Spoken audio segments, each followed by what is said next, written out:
Sup nerds, I'm Satoru, I'm proud to be a nerd, and you should be too, and this is the Pokemon Legends Arceus No E Challenge. Yes, you heard me right, I played through a Pokemon game while avoiding a letter of the alphabet as much as possible. And not just any letter, but the letter E. Sounds ridiculous, right? Well, ridiculous is my middle name, so I'm just the VTuber to try. This is the second No E challenge I've taken on. The first was in Pokemon Let's Go Pikachu, and I have a video all about that run too. Maybe you could go check it out after watching this video? Pretty please? If you haven't watched it yet, let me briefly go over the rules. If I took the sentence "avoid all E's" at face value, the challenge would fail very quickly. Like at practically any dialogue box, or at the dang title screen. So that's why I'm only focusing on a few areas that can reasonably be controlled. In short, I limited it to 3 things. Watch closely. Pokemon, moves, items. Ah, me! If a Pokemon has an E in its name, I can't own it in the Pokedex. If a move has an E, I can't use it. If an item has an E, I can't use it. Only other restriction is that I can't trade Pokemon with or import Pokemon from other games. See? Pretty cut and dry explanation, right? And let me just get this out of the way. Yes, I say this thing's name as RKS. That might not be how you pronounce it, just like you may have different favorite pizza toppings than I do. So let's just agree to disagree, okay? Now, despite having the same rule set, this run and the Let's Go run are going to be very different. The crux of the Let's Go version of the challenge was the specific number of Pokemon you need to catch in order to progress in the game. Legends Arceus is nowhere near as restricted in that department. Instead, progression is tied to the Pokedex entries of the Pokemon you catch. In the Pokedex, every Pokemon has a list of research tasks available.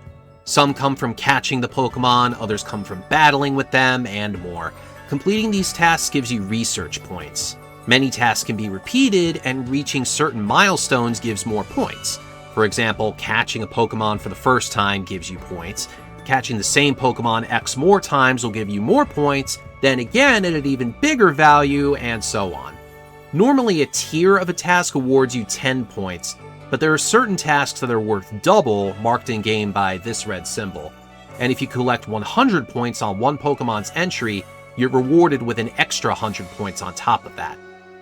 Your research point total determines your Survey Corps star ranking, and you need a high enough ranking to access the 5 areas in the game which you need to visit to complete the events of the story. To unlock the 5th area, you need a total of 8,500 research points. That might sound like a lot, but despite the restrictions in play, there are plenty of ways to reach that total. Technically, there's around 40,000 points available before reaching the 5th area. But that freedom had me worried at first. Because there's so many variables, planning out a perfect route wasn't nearly as clear as it was in Let's Go. In truth, there may not be a perfect route. PLA's open style of gameplay allows for a lot of different playstyles and freedom of expression. If other people try this challenge out, their run may look completely different to mine. And that's a great thing, it's one of the many reasons I love this game. I streamed the whole playthrough on my Twitch, twitch.tv/SatoruGDQ. If you like what this video has to offer, consider checking me out there too. I don't solely play Pokemon, but it pops up quite a bit. I uploaded the full VODs here to YouTube as well if you want to check out the whole challenge. Those links are in the description, of course. You can also subscribe to me here on YouTube, and spread this video around as the algorithm will certainly bury me. Just saying. I began the challenge on Pokemon Day in 2025, and February 27th also happens to be my birthday. I'm still waiting for my present, by the way. The game began with choosing my character. To reprise the bit from last year of lopping the E's off the character's canon name, I had to go against type and pick the male trainer. The female trainer, Akari, has no E's in her name, so I picked the boy Ray and renamed him Ri. After I was successfully isekai'd to the past, gameplay began with me catching the 3 starters. Now this may look bad for the challenge. I had to use Pokeballs to catch a Rowlet. Don't both those things have E's? Well, hold on, let's look at the rules a little closer. First, Pokeball has an E with an accent. The E in the rules does not. For the purposes of this challenge, these are treated as 2 different letters, so Pokeballs are legal. Not to mention Pokeballs are the only type of ball you have access to for 90% of the game, so that distinction has to be made in order for the challenge to be possible. Second, catching Pokemon is only disallowed if they are registered as caught in the Pokedex. And of these 3 Pokemon, the only one this happens to is the one I choose as my starter. The other 2 are only seen. So there's nothing wrong with throwing a ball or 2 at this Rowlet, as long as I don't choose it as my starter, which I'm obviously not going to do. But who would I choose? In reality, the only possible choice is Cyndaquil, and that becomes apparent in the fight with Volo shortly after receiving it. You can't avoid this fight.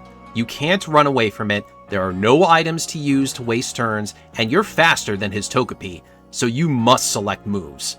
The starters each have only one move when you receive them. Oshawott one move is Tackle, whereas Cyndaquil has Quick Attack. Ergo, Fire Shrew is the only option. I was then taken to the Obsidian Fieldlands. To earn a spot on the Galaxy Team Survey Corps, Captain Silene tasked me with catching 3 Pokemon, Bidoof, Starly, and Shinx. And what do you know? None of them have E's. So after nabbing them, Silene rewarded me with 0-star rank and a uniform. After exiting Galaxy Hall, another problem crept up. Akari forced me into the crafting tutorial. Using materials to craft is still using them, and using them is banned. The kicker is every recipe in the game, save for one, is either for an item with an E or requires an ingredient with an E. Now that you know this, you see why it's an issue that I had to use a Tumblestone to make a Pokeball. There's no way around this. It is 100% required to proceed. So is that it? The challenge ends right here? So early into the game? Well, I'll make a deal with you. What if I were to immediately discard the Pokeball Akari made me craft? That way I gain absolutely nothing from making that ball. Just delete it from the game like it was never there. In fact, Akari gave me the materials in the first place. We could say she made the Pokeball, not me. I'm just the one that pushed the A button. Okay? That cool? We can continue? I'm still gonna. If I can't avoid E's entirely, I can at least minimize them. So with that pivot and 2 E's on the board, I returned to the Fieldlands. And this was where gathering research points began to ramp up. At 0 stars, you have a very small portion of the area to explore. You gain access to the rest at 1-star rank, which needs 500 points. I won't go over every task I get in detail, but I will give my general game plan here. I didn't plan on catching multiples of any Pokemon. As you just saw, I can't craft new Pokeballs. I would either have to buy them, get them randomly from ore deposits, or get them as rewards for finishing certain NPC requests. The Bidoof and Starly at the beginning of the Fieldlands are some of the exceptions to that plan. These Pokemon are so easy to catch it feels foolish to avoid them. And catching Pokemon is a task that is always worth double, so catching a handful of them doles out really easy points. Evolving Pokemon is a really great way to build up your rank. If the Pokemon has an evolve task, it's always worth double. This also counts as catching the new Pokemon, which is another double point task. And if it's part of a 3-stage evolution, evolving into the 2nd stage adds to the evolve task for both the 1st stage and the evolved Pokemon. So for example, evolving a Starly into Staravia gives you 60 points right then and there. In battle, there are tasks for seeing Pokemon use particular moves. If that move has an E, my Pokemon can't use it. However, I can't do anything about the AI choosing the move against me. Don't worry, I won't purposefully go for tasks that way. Not only is it a cheap workaround for the challenge, but in many cases it will rely on luck if the Pokemon actually picks the correct move. Just saying, it's bound to happen a couple times. Oh, and I also banned Strong Style and Agile Style moves. Even if the base move is otherwise legal, I'm treating the style as an add-on to its name. And it just wouldn't feel right if I allowed them, especially agile ones. This could make my life harder later on, but so be it. There are also tasks for defeating Pokemon with certain types of moves. These could be pretty good, especially if you could double these up with using a move with its own task. Like say, if something has a task for beating it with a Psychic move, you can use a Pokemon with Confusion against it. Not all types are created equal though. Some types have very few moves that are legal in this challenge. In fact, Fire moves are completely off the table in this run. The only two fire moves without E in them, Magma Storm and Raging Fury, are only learned by Pokemon I cannot use. For tasks with 5 possible tiers, I didn't plan on spending the time to grind them all out. That would be really boring to watch and do. Generally, I'd be willing to do up to 3 tiers, depending on what the difference between the tiers was, and if the task was double points. Again, there are some exceptions, but those would have to be really fast tasks to grind out. So after gathering up those Bidoof and Starly, I ventured north to get a Ponyta. I also had Cyndaquil fight some Shinx. Because this was the only Cyndaquil in the game I could get, and therefore the only Quilava and Typhlosion, I made sure to get every possible task I could with them. That amounts to using Quick Attack a whole bunch. Then I headed to the other half of the available area to ape strats from speedrunning. The game expects you to be scared to venture too far west because of an Alpha Luxio, but there's tons of room to navigate around it. Eventually I found my real target, Beautifly. Despite them being nearly 10 levels higher than Cyndaquil, they're pretty easy to take on and get a bunch of EXP from. I just needed to learn Rollout first, which a Silcoon nearby got me up to. Beautifly takes quadruple damage from rock moves, so even my little Cyndaquil can knock it out in 2 hits. The key is to initiate battle with a backstrike so you get the 2 moves off without retaliation. After beating the 4 Beautifly available, my party was all around level 20 themselves. That meant once I got all 15 of Cyndaquil's quick attacks done, I could finally evolve it into Quilava. And shortly after I did so, I noticed a Pichu nearby. Pichu is a pretty rare spawn here, so this was really lucky. When it evolves, I could get extra research from the mandatory fights with Akari's Pikachu throughout the story. It is a friendship evolution though, so I had to make it hit a bunch of rocks and trees. Nighttime came and I picked up a Drifloon. Dustox replaced the Beautifly spawns, but I didn't want to catch one directly. I wanted to get a Cascoon and evolve it, but one didn't show, so I just beat a few Dustox up. I then ran back to Laventon for my first report. Somehow I ended the trip with exactly 500 points. You could not have drawn that up any better. The next morning in town, I evolved Starly into Staravia and fought Akari for the first time. Very easy fight concerning my level. Then it was back to the Fieldlands. I cleaned up a couple more tasks and evolved Shinx into Luxio. I then crossed the bridge to fight Mai and her Munchlax. Again, I was quite overleveled for it. My first Shaking Tree was on this side of the bridge. Burmy was a Pokemon I wanted to catch multiple of because of its 2 different evolutions. Zubat was also nearby. Catching that finally got Pichu happy enough to become a Pikachu, so I could swap one Friendship Evo for another. After one-shotting the Alpha, I was brought back to Jubilife. I completed a couple requests that were tied to Pokedex research.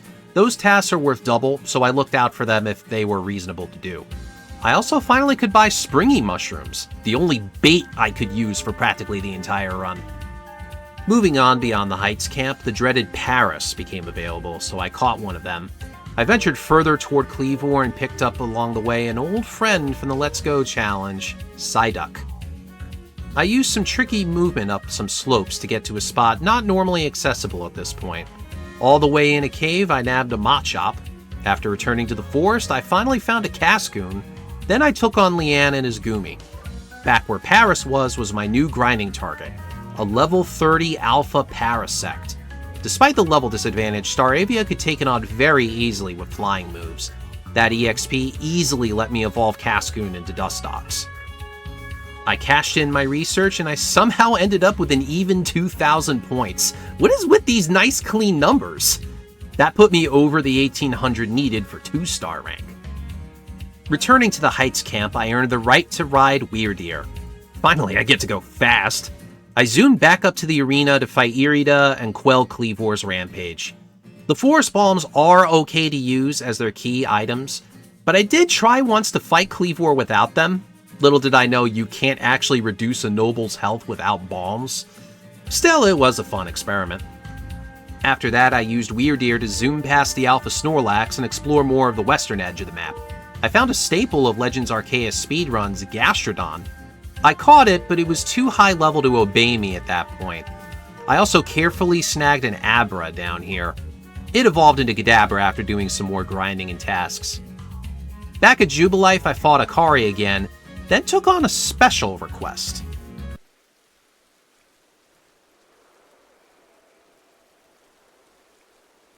my god, it's a shiny! I can't believe I got a shiny again in the No-E challenge! Holy shit, how is this possible? I can't even put on a straight face about it. This is guaranteed. And it even makes the noise, too.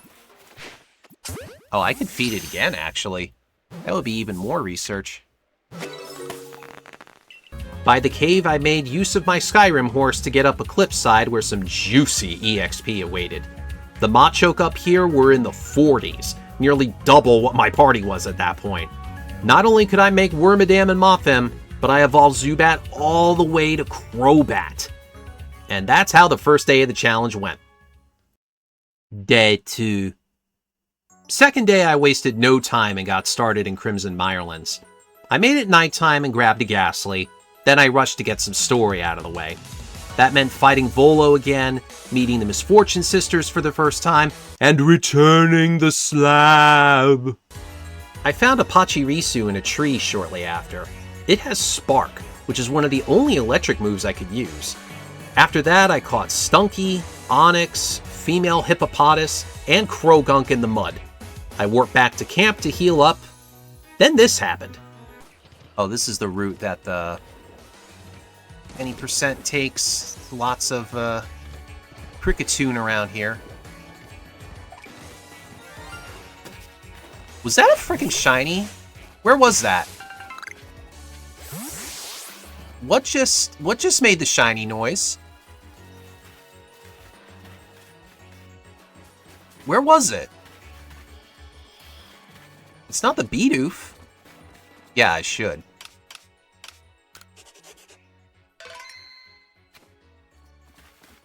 What was it?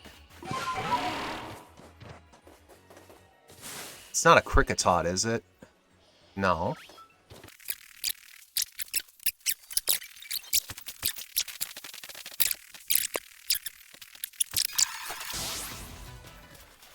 Is there something in the water? Oh, it's this Krogunk! It's the Krogunk! There it is! Holy crap! This was an awesome get, as Krogunk and Toxicroak have a really nice move pool I can use. The key is Bulk Up. While this move only boosts physical stats in normal Pokemon games, stat-changing moves in Legends Arceus affect both physical and special. So all your moves hit harder, and you can take all kinds of moves easier. Anything with Bulk Up or Calm Mind is highly valuable in this game, let alone this challenge. It took a while to find. Yes! Oh boy! I played for another hour plus after that shiny. I'm not going over what I did because I ended up throwing all that progress away.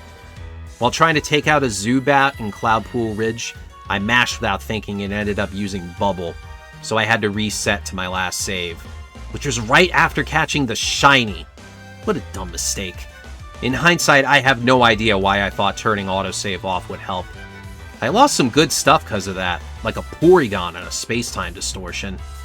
After reloading, I grinded up Drifloon a bit so it could evolve into Drifblim. Then, on my way to Ursaluna, I grabbed the male Hippopotas to fulfill a quest. Drifblim's Calm Mind came in handy for taking down Ursaluna. Once I got my Item Finder Bear, I retired Drifblim and put the shiny Krogunk in the party. This also caused Unknown to appear throughout the game. Instead of being a normal spawn, they are specific tricky spots where a unique letter or symbol of Unknown can be found. Unknown has no other research besides catching, so I figured they would be an easy way to build up points. Soon after, I force-fed some Pachirisu. Feeding it was a boosted task, and the 5th tier was only doing it 5 times, so that's 200 points right there. That was also when I finally put autosave back on. Shortly after, I grabbed a Ralts and a Barboach. Next, I returned to Sludge Mound to get my first Unknown, Unknown M. There was also a request next to it that would set up a new base camp. Fighting those 3 Stunky was rough, but ultimately worth it. By camp, I caught a Yanma, then further up at Boulder Roll Slope was a Rhyhorn. On a tent in the Diamond Settlement was Unknown A, and further on up at Diamond Heath, I found a Bonsly and an ore deposit. I made my way all around the map to Drowning Meadow to get a Turtwig. Like Pachirisu, it had an easy feeding quota for double points, so I felt the detour was worth it. I then returned to Cloudpool Ridge at night and snagged a Murkrow. A little more EXP after that, Staravia could finally evolve into Staraptor. I then spent a good while grinding out some tasks before returning to Jubilife. I'd worked all the way up to 4,960 research points. Way more than you need for 3-star. After teaching Bulk Up to Krogunk, I scaled Galaxy Hall and nabbed Unknown W on a Magikarp statue. Then it was back to the Mirelands to find Arezu and take on the Noble Lilligant. The experience from that fight let Luxio evolve into Luxray. I then got a few more tasks done before reporting back to Kamado. I ended up only needing 820 points to reach 4-star. I was pretty blown away by seeing how fast my rank was climbing. Zissou was able to teach new moves after calming Lilligant down. Among the moves I taught was Drain Punch to Krogunk. Probably the best fighting move in the challenge. It plus Bulk Up should keep my frog very healthy. I spent the rest of the night grinding EXP and research in the Fieldlands. While beating up Machoke, I got Unknown G atop Obsidian Falls, and I eventually caught a Happiny hanging out with the Brutes. A bit further north, there was a level 62 Alpha Blissey. If you don't know, Chansey and Blissey give out an absurd amount of experience points because of their high HP stats. They are easily the best things to grind with. I was able to kill it a couple times, but not without sacrificing a Pokemon. I did get to kill a random Alpha Chansey without any deaths, though. This excursion got me enough EXP to make Typhlosion, Golduck, Kirlia, Skuntank, and Toxicroak. I also had a total of 6,110 research points, so the 4th area would immediately be available after clearing the 3rd. Day 3. I started the next day by getting a sick hairdo from Arezu. Then I gave my spare Krogunk to Picel to fulfill a boosted research task. And then it was off to Cobalt Coastlands. The trip began with a fight with Irida. Despite being outnumbered, Toxicroak smoked her evolutions. My first catch was a Purugly on the cliffside. Next, I trekked to 8 Palm Hill and got one of the namesake monkeys. And further south, I defeated an Alpha Ambipom for some big EXP. On the cliffs nearby, a flying Honchkrow spawns at nighttime. I would have loved to catch it. It has a nice move pool, and I couldn't use a Duskstone to evolve my Murkrow. But it was flying so high up, regular Pokeballs were not reaching it. I had to abandon that plan. A Deadwood Haunt was a catch I was actually forced to make. Soon the story will demand a Dusclops to proceed. You certainly can catch one directly, but catching a Duskull and evolving it was much more profitable for the challenge. The weather loves to turn foggy in this area, especially at night. Fog lowers everything's accuracy. I don't know how much, but it was enough to be irritating. Thankfully, the fog lifted in the morning, so I fought an Alpha Chansey at Tombolo Walk. Then I did Gully's request of rescuing Yorick from a Chatot. This request unlocks a new base camp, but it also is a nice opportunity to catch the parrot. After re-rolling the Fog RNG, I went back into Deadwood Haunt at night to fight a Dusclops and get some other tasks done. Then I began working my way north. I caught a Skorupi on the beach. Shortly after, Bonsly learned Mimic, so I could finally evolve it into Sudowoodo. I then tagged Duskull into the party. I went up and down the shore to beef it up. It eventually reached level 37 after I beat the Alpha Chansey again, which apparently learned how to levitate since last time I saw it. With my freshly evolved Dusclops, I went to Iskin and made the food for Basque Legion. Now that I could surf, so much more of the level opened up. There weren't too many things I could catch on the water, though, just Quillfish and Basculin. At Seagrass Haven, I caught the other form of Gastrodon, but then further up I took a shot at an Alpha one. Thanks to the random Ultra Balls I found, I was able to snag it. Alpha stats are innately better, and it's nearly twice the level of my current Gastrodon, but it wouldn't obey me for a long time, so I ended up not even using it, although I certainly could have for the endgame. On his Let's Be Sure, I took a shot at an Alpha Empoleon. Nice. Surprisingly, the rest of the family showed up at Spring Path too. Primplup is a super rare spawn here, but its research wasn't too helpful to me, so I passed on it and only caught Piplup. After returning to camp and putting Shiny Ponyta on the party, a space-time distortion appeared. I took a look for the hell of it. None of the Pokemon that showed up were all that interesting, but at least I got a bunch of Stardust out of the excursion. I then got back on task and swam to Firespit Island. There was some Magmar on the way, but I opted not to catch one just in case a Magby showed up later on. Instead, I booked it to the Misfortune Sisters. What should have been 3 easy fights was slowed down a bit by the dreaded fog, but I still got through without any casualties. The Noble Arcanine was no problem either. I left the Coastlands with just 760 points needed to get 5-star rank. I had Zissou teach a couple of moves, then I went back to the Fieldlands. Basket Legion could get me over to Ramanas Island, where Chimchar could be found. While I was feeding it, a nearby Aipom kept getting in the way, so I had to catch that monkey before I could get the other. At Sandgem Flats, I tried battling the Alpha Alakazam. I was able to beat it despite the level difference. I then went to Lake Verity to finally catch a Magikarp and get some research from it. Behind the cave in the center of the lake was Unknown Eye, and then I went back to Alpha Blissey. Toxicroak was finally strong enough to kill it without dying. I went back to the Mirelands to nab a Goomy. Then, after a sadly long time, I remembered where Lickitung could be found, so I caught one, then defeated an Alpha Lickilicky. After returning to the village and advancing the story, I had a fight with Adaman. Crobat handled it with little effort. Back to Blissey! After that, I checked out Grueling Grove. There was an unknown in the lake there, but it was the E unknown, so I fought the Alpha Heracross instead. The last unknown I could get in the Fieldlands was Unknown S at Tidewater Dam. After another Blissey, I turned in my 50 Wisps to Vessa for a linking cord. That was used on Kadabra to make it an Alakazam.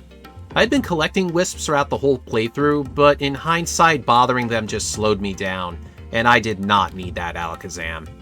I went back to the Mirelands to get more Unknown. Unknown D was actually back at the campsite where I first fought Coin. Unknown K was over where Lickitung was at Shrouded Ruins, and at Scarlet Bog, Unknown V was hanging on a branch. I needed one more Unknown for the next tier of research, so it was off to the Coastlands. That last Unknown was N on one of the tall rock spires. I then fought the Alpha Chansey one more time. That finally got Ponyta over the hump to evolve into Rapidash. And that was it for day 3. I ended the night with just 200 points to go. I could get that in the next area, the Coronet Highlands, without thinking.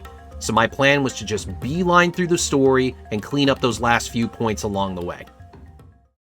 So on day 4, I wasted no time. Ingo guided me through the dark cave, I fought Melly's Skuntank, and I caught 3 Bronzor in the Ancient Quarry.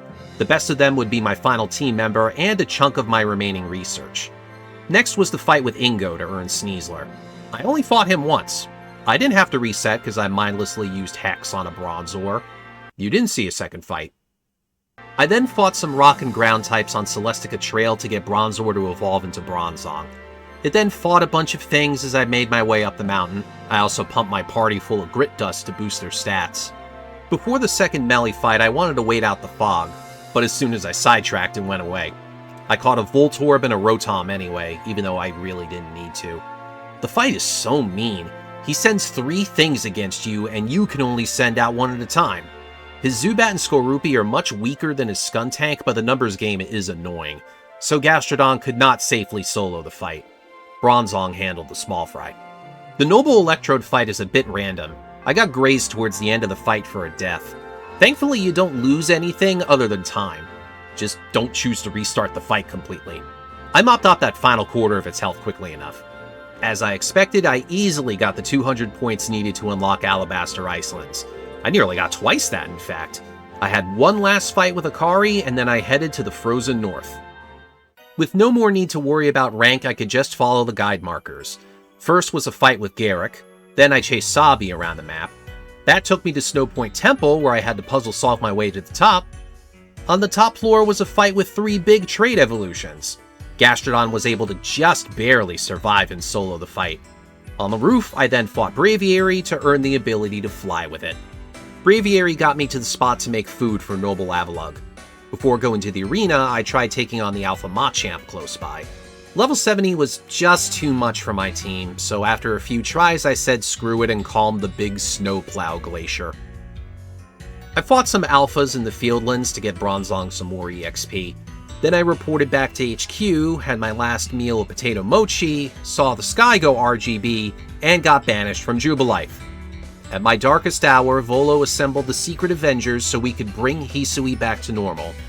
You have a choice of Adaman or Irida to go with you to the 3 lakes. The last time I played the game I chose Adaman, so I went with Irida this time, even though picking Adaman would have made a later fight easier for my team. First lake I went to was Lake Acuity in the Icelands. I fought the Alpha Zoroark inside and solved Yuxi's math puzzle. Next I went to the Fieldlands and fought Alphas there again. Then I flew to Lake Verity to knock out Alpha Gudra and answer Mesperit's questions. Finally was Lake Valor in the Mirelands. Alpha Overquill was disposed of, and Azelf's test of persistence was conquered. With the red chain in my possession, I made my way to Mount Coronet. In the cave leading to the peak, Benny stopped me with his awesome ninja skills. We traded KOing each other's Pokemon, but I prevailed by having a bigger party than him. In front of the temple was Komodo. The fight with him was easier than Benny, oddly enough. With him out of the way, I could summon the Pokemon that was causing this mess. Because I chose to travel with Irida, that Pokemon was Palkia. I had no moves that could hit it for super effective damage, so my team just whittled it down so I could catch it, and thankfully it was caught on the first throw. We were forced to retreat when Dialga showed up too. The new plan was to make a new Pokeball out of the broken red chain, so I flew down to a cave to gather the necessary ore. Charm felt this ending wasn't padded enough, so I had to fight her again. There is this texture on the ground. I'm surprised you can't get any closer. Yeah, there's just this one texture on the ground. What the hell is this? Is this part of Charm's model or something? Oh, you know what? It almost looks like the flute. What is that? What the hell is that thing? I don't get it. Many dialogue boxes later, the Origin Ball was crafted. I brought it and Palkia back up to the Temple of Sinnoh to deal with Dialga in its new Arceus-ish form. Instead of a Pokemon battle, this fight was a noble fight. I chucked bombs at it while it summoned meteors on me, and in no time flat I depleted its health and caught it in the Origin Ball.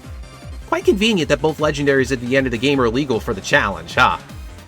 And that, my fellow nerds, marks the end of the run. I reached the credits in Legends Arceus with only 2 uses of the letter E. It's a shame that one pesky Tumblestone kept it from being a true no-E run. Oh well. Obviously, the true ending of catching Arceus would make the E count skyrocket. Of the 237 Pokemon required to get there, there are 141 E's in their names. Arceus itself would bring the final total to 144. Thankfully, every non-legendary Pokemon can be found in massive mass outbreaks, so any moves or items needed for evolutions can be avoided. But the luck required for that would not be fun. I hope you can understand why I ended the challenge where I did. I've made it clear plenty of times, but I'll say it again. I love Legends Arceus, and I'll take any excuse to play the game again. And throwing the curveball of the No-E challenge onto it was a neat way to play the game again. The restrictions did not get in the way as much as they did in Let's Go. You have a ton of options with what you can do in this version of the challenge. Really, the only hard requirement is picking Cyndaquil as your starter. I would absolutely love to see others try this challenge and see how they tackle it. Despite the 2 sadly required E's, I'm so happy with how this panned out. I'm still surprised with how easily I was meeting the research requirements, and I used a bunch of Pokemon I've never used in a game before. Using a shiny, of course, was a huge plus too. But the feeling of it being done is a bit bittersweet, because sadly the No-E challenge might have reached its peak. As I said before, doing this in a more normal Pokemon game mostly amounts to a solo run, and I just don't think they will be as interesting as they've been in these 2 games. My only other hope at the moment is Legends ZA, which hasn't come out yet as I'm making this video. So until we know if the challenge will work in that game, the future of No-E is uncertain. Maybe other letter restrictions can work in Let's Go or PLA? Feel free to share any ideas you may have. Whether the challenge continues or not, there's always going to be Pokemon for me to play. So if you've watched all the way to the end here and like what you see, feel free to check out my other vids here on YouTube, and check out my live streams on Twitch. I truly appreciate your support. Thank you everyone for watching, have a good night or whatever time of day it is for you, and I'll see you nerds later.